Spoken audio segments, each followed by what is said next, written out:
Olá, sejam muito bem-vindos a mais um vídeo do meu canal. Eu me chamo Camila, sou a Camila Amorim, e aqui no meu canal a gente fala um pouquinho sobre restauração. No último vídeo eu falei restauração de casamento, mas na verdade o meu foco não é restauração de casamento, é restauração de vidas, porque é nisso que eu acredito, né? Que Deus ele trabalha com vidas no individual, né? No mais profundo de cada um, e aí depois que ele restaura uma vida, aí sim ele passa a restaurar um casamento, uma família, enfim, tudo isso que está interligado aí. E o tema hoje é por quê, né? É tão difícil acreditar nas promessas de Deus para sua vida, para minha vida. Eu acho que antes dessa pergunta a gente ainda tem que se fazer outra. Você conhece as promessas de Deus para sua vida e para o seu casamento? Você sabe o que Deus diz? Muitas vezes as mulheres me procuram, né? No Instagram, ou até próprias meninas da mentoria, que eu faço mentoria individualizada, elas me perguntam, mas como que eu sei o que Deus tem para mim, né? Como você sabia? E, e é isso que eu tento trazer sempre, né? Para que você tenha uma intimidade com Deus, para que você tenha um caminhar com Ele, porque quando a gente anda com Deus, que a gente caminha ali lado a lado com Ele, a gente conhece as promessas dele, né?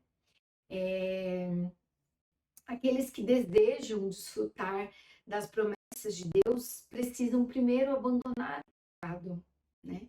Abandonar o caminho do pecado.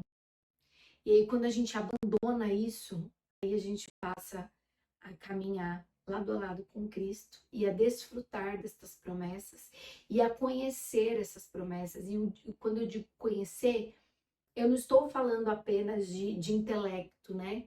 De leitura da Bíblia. Olha, aqui na Bíblia diz: olha, eu e minha casa serviremos ao Senhor. Não é só isso. Também é vivência com Deus, né? Intimidade, é um relacionamento profundo com Deus. É você mergulhar nesse relacionamento, ter profundidade. O seu relacionamento com Deus não pode ser um relacionamento raso. Precisa ser um relacionamento profundo, né? Para você entender quais são essas promessas de Deus para a sua vida, para a sua casa, para a sua família, né? A Bíblia, ela tem várias promessas, né? Deus é Deus da família. E sendo ele o Deus da família, então não tem destruição para você. Ele não tem destruição para a sua família, né? E a gente precisa acreditar nisso. Eu fico doida quando me perguntam isso. Ah, mas será que Deus tem restauração? Eu fico pensando, mas por que Deus não teria? Qual é o motivo que Deus tem para destruir a sua casa e a sua família? Não é Deus que quer destruir, é Satanás, né? O objetivo de destruição vem de Satanás, né? E a Bíblia fala que Deus tem livramento pra gente. Deus livrou Jacó, né? Das mãos dos seus inimigos. E esses inimigos eram mais fortes do que Jacó. E é isso que Deus quer fazer com você. Deus quer te livrar, quer livrar a sua família das mãos dos seus inimigos, que são mais fortes do que você. Hoje eu recebi uma mensagem no direct de uma mulher, né? E ela falava assim: Camila, a minha OM não é de carne. Eu tive que ler umas 3 vezes para entender. A minha OM é a pornografia, é a bebedeira, é o vício das drogas. Essa é a minha OM, né? E é isso que Deus tem como livramento para sua vida, é te livrar do teu inimigo que é mais forte do que você, porque sozinho, sozinha, nós não conseguiríamos nada. Porque o nosso adversário, Satanás, ele é muito mais forte que a gente, sozinhos. É aquela ilustração que eu dei ontem do jogo, né? Mas quando a gente se ajunta com Deus, aí a gente passa a ser tão forte quanto ele e mais forte do que o nosso inimigo. Sozinho, sozinho eu sou só a Camila, totalmente enfraquecida. Mas junto com Deus, eu sou muito mais forte do que o meu inimigo. Eu não sei qual é o inimigo aí do seu casamento, né? O que tem feito o seu marido estar fora de casa. Eu não sei. Eu não sei se é uma OM em carne, em vida. Eu não sei se é a mentira, se é o vício, né, do álcool, do cigarro, das drogas, se é o vício em jogos, se é a pornografia, né? Muitas vezes, algumas mulheres me procuram porque a pessoa não tem uma OM física, mas é viciada em pornografia e a mulher se sente tão traída quanto, né? E, e o que Deus tem para você, o celular, né? O tempo todo ali no celular, é esse livramento. Deus te livrar disso, te livrar aí das garras do teu inimigo, sendo em qual fantasia ele está investindo na sua vida e no teu casamento. Mas Deus diz que ele tem livramento para mim e para você, né? E a Bíblia, a palavra de Deus também diz que Jesus tem uma alegria extrema para nós, né? Que ele vai tornar o nosso pranto em alegria, né? Hoje você chora. Ontem eu chorei. Ontem, né? Há um tempo atrás, ontem eu estava aí no seu lugar, chorando. Chorei, viu? Nossa. Eu sempre fui muito forte, eu sempre tentei lidar com os meus problemas de uma maneira com que eles não me afetassem muito emocionalmente. E eu também entendi que ali no meu propósito, nesse meu processo, Deus precisava trabalhar comigo e eu tinha que sofrer. Era necessário, né? Dentro desse meu processo, o sofrimento, o choro, ó Deus, eu não sou forte coisa nenhuma, né? Agora eu tô fraca e é nesse meu momento de fraqueza que o Senhor precisa ser forte, porque senão eu não consigo. E, e Ele, né, traz essa promessa de nos consolar e nos dar alegria no lugar da tristeza. É isso que Ele tem prometido para nós. Tá lá, tá escrito na Bíblia. A gente só precisa crer. Mas é difícil porque as investidas de Satanás, elas são fortes, elas são poderosas, eu sei. Quando a gente acha que acabou, vem mais. Quando a gente acha que a gente venceu uma, pronto, agora eu venci. Ufa, vem outro pior ainda.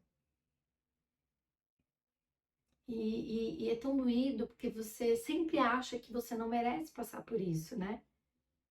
Eu já devo ter dito isso aqui em outros vídeos também. A gente não merece de fato, mas a gente precisa passar por elas, né? Eu me recordo que no dia que eu procurei a OM, que eu fui na casa dela, eu não pedi autorização para Deus. Eu não falei, Deus, eu posso ir. Eu falei, Deus, eu vou. Vá comigo, mas eu vou, eu preciso. E agi no meu impulso, né? Obviamente. E chegando lá, eu a confrontei assim, né? Eu falei pra ela, né?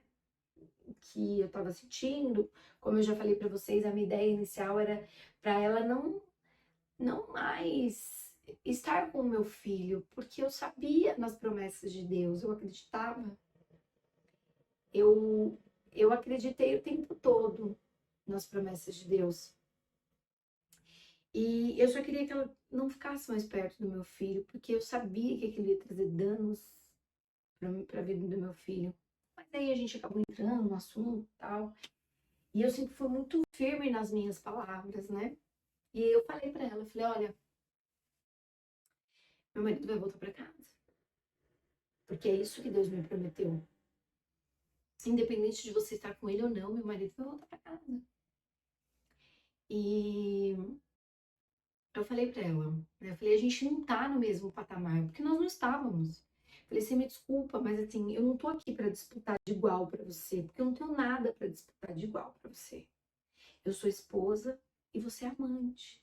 Então tem uma discrepância e eu acreditava piamente nisso, né? Eu falei para ela que a gente não tinha nada para disputar.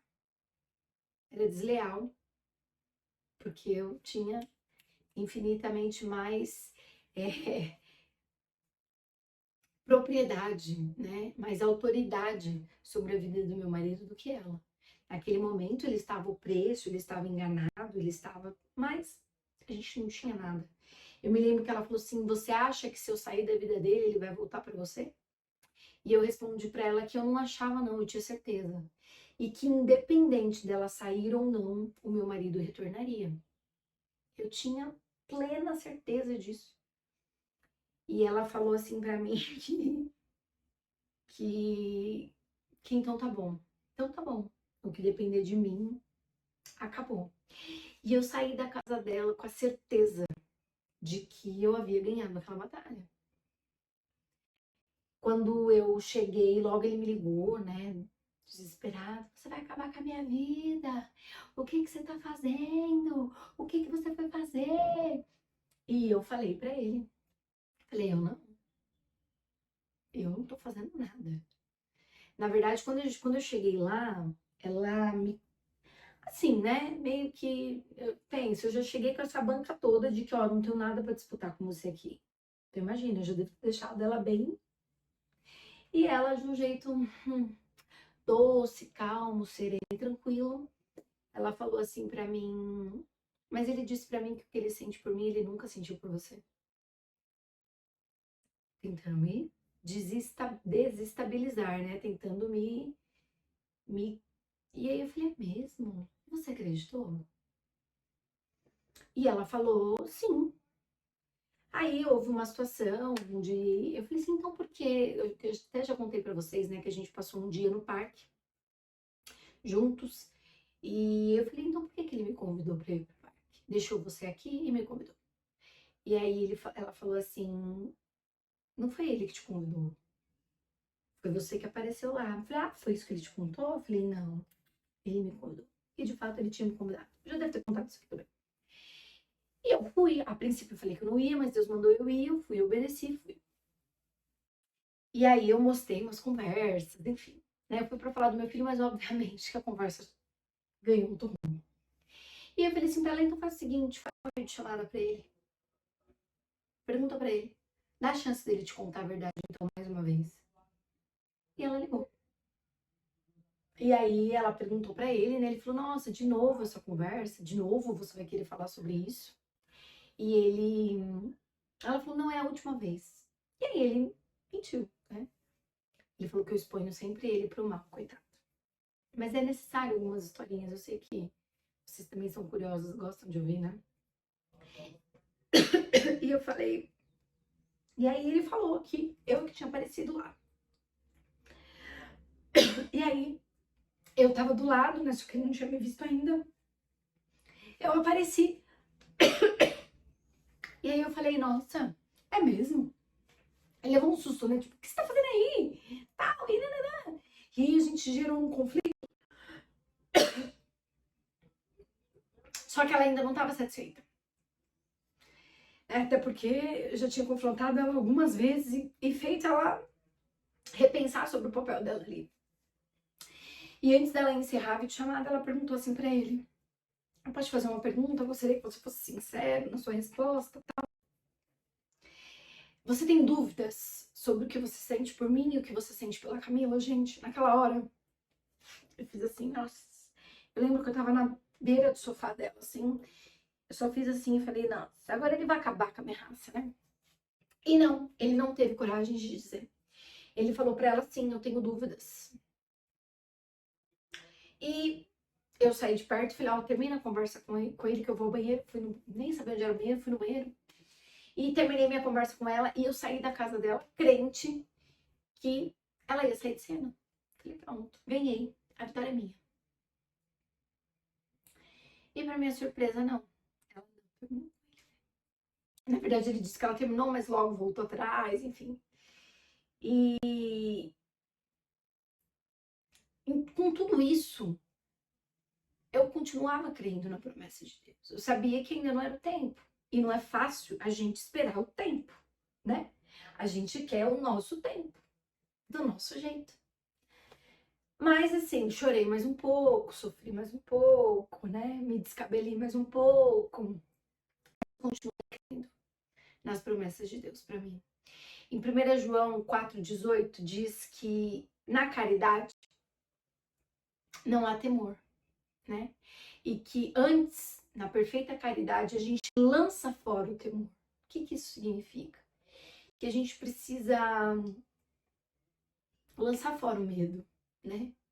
Deixar os nossos medos nas mãos do Senhor. Aí você vai perguntar assim pra mim, tá, Camila, mas você não teve medo em nenhum tempo? Tive medo, sim, tive medo. E muitas vezes o meu choro, o meu desespero era de muito medo. Eu não queria continuar ali muito tempo. E eu clamava e eu pedia a Deus, por favor, apressa-te, me ajuda. Mas Deus me trazia paz logo depois do meu choro, logo depois do meu desespero. Eu lançava sobre Jesus todo o meu medo. E não que eu deixava de sofrer, não, mas era um pouco mais fácil, né? Nós somos seres humanos, então por isso a gente às vezes deixa de acreditar nas promessas, né? Porque Satanás, ele confronta, ele cutuca, ele nos faz, ele muitas vezes faz nós nos sentirmos o pior ser humano. Eu me lembro que quando eu tava ali na casa dela, de frente pra ela, eu ficava pensando, nossa, ele me trocou por ela. Não que ela fosse pior do que eu, não é isso. Mas ela era diferente de mim. E eu ficava. Eu não saí da casa dela me sentindo inferior de jeito nenhum. Mas. Às vezes eu pensava: o que ela tem que eu não tenho? Porque os meus olhos, no dia que eu estava na casa dela, eu não vi nada. Tinha uma fala muito mansa, né? Muito boazinha, muito queridinha, diferente de mim. E sou uma mulher mais firme, mais forte, mais menos dócil, talvez. Mas às vezes a gente questiona, né, essas coisas, porque aos meus olhos não vejo graça, né? Mas os olhos dos outros, aos olhos dos outros. E isso, na verdade, é só mais uma artimanha de Satanás para fazer a gente duvidar das promessas de Deus. E é natural, em algumas situações, a gente duvidar. O que a gente não pode é deixar a dúvida nos dominar. Isso não dá, né? Mas vem sobre nós, sim. Mas a gente precisa. Eu já contei para vocês, ou eu conto para as meninas da mentoria, mas assim, eu sempre falo. Chegou uma hora que eu precisei me revestir de fato de toda a força, de toda a armadura de Deus. E desde que eu era pequena, minha mãe tinha o hábito de escrever versículos e espalhar pela casa. Quando a gente estava meio rebelde, ela fazia isso nas portas dos quartos. E eu falei, é isso que eu vou fazer. E eu espalhei versículos fortes pela minha casa inteira. Agora eu não consigo mostrar pra vocês, mas até hoje eles estão ali. Inclusive eu preciso renovar, né? Porque coitadinho já o da sala ali, principalmente, acho que pega mais luz, né? Ele já desbotou. Preciso trocar, mas eu coloquei na porta do quarto, na porta do banheiro, em frente na parede, em frente da privada, no quarto do meu filho, nos cantos do meu quarto, onde tem os abajur, tudo eu coloquei. Porque eu precisava ler aquilo o tempo todo. Precisava me fortalecer. Então eu levantava e eu lia, né? O Senhor é minha força. Na verdade não foram esses não, mas eu coloquei ali o homem faz plano, mas a última palavra vem de Deus. A glória da segunda casa é melhor do que a primeira. No lugar da vergonha eu te darei dupla honra. Vários, né? Foram as estratégias que eu encontrei para passar por tudo aquilo. Né? Então você precisa encontrar as suas estratégias para passar pelo seu processo, para que a dúvida não se instale no seu coração. Porque ela vai vir, porque essas são as setas de Satanás. Dúvidas sobre você, mas você não pode deixar isso te dominar. E aí como que você vai vencer isso? Estando fortalecido, estando ali, caminhando com Deus, com muita intimidade com Ele. Senão, você vai se perder no meio do caminho e vai duvidar da promessa que Deus fez para você. Tá bom? É isso, minha gente. Beijos, fiquem com Deus. Deus abençoe a vida de vocês. Se você ainda não comprou meu e-book, vai lá, entra no sobre aqui ou na página inicial lá no meu Instagram, na bio do meu Instagram, tem lá o link da Hotmart sobre o e-book. O e-book são 21 dias. Na verdade, eu escrevi um versículo, uma palavrinha para você. Então, tem 21 dias. O primeiro dia, o segundo dia. E-book é um livro, gente. É um e-book, é um livro virtual. Você vai comprar, ele vai pro seu e-mail e você vai ler durante 21 dias, tá? É diferente da mentoria, tá bom? Então, entra aqui no sobre e dá uma olhadinha lá. Eu fiz pensando em você, em te abençoar, em ser bênção para você nesse processo. Fica com Deus, beijos e até